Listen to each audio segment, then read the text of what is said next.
ചൈനയിൽ നിന്ന് പാക് തുറമുഖമായ കറാച്ചിയിലേക്ക് പോവുകയായിരുന്ന ചരക്ക് കപ്പൽ മുംബൈയിൽ സുരക്ഷാ സേന തടഞ്ഞു. പാകിസ്ഥാന്റെ ആണവായുധ പദ്ധതിക്ക് ഉപയോഗിക്കാൻ സാധ്യതയുള്ള സാമഗ്രികൾ കടത്തുന്നുവെന്ന സംശയത്തെ തുടർന്നാണ് നവഷേവ തുറമുഖത്ത് കപ്പൽ തടഞ്ഞത്. മിസൈൽ നിർമ്മാണത്തിനുള്ള സാമഗ്രികളാണോ കപ്പലിൽ എന്ന കാര്യം DRDO സംഘം പരിശോധിച്ചു വരികയാണ്.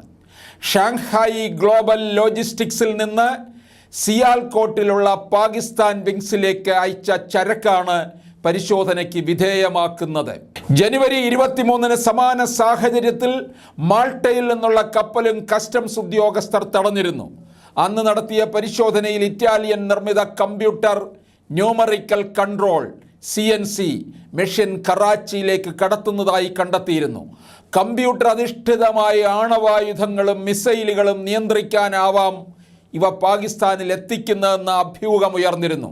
ഇതിൻ്റെ തുടർച്ചയാണിപ്പോൾ മറ്റൊരു കപ്പൽ തടഞ്ഞത്. രാജ്യാന്തര സമാധാനത്തിനുള്ള 1996 വസനാർ കരാർ പ്രകാരം നിരോധിച്ച സാങ്കേതിക വിദ്യകളിൽ ഒന്നാണ് CNC മെഷീനുകൾ.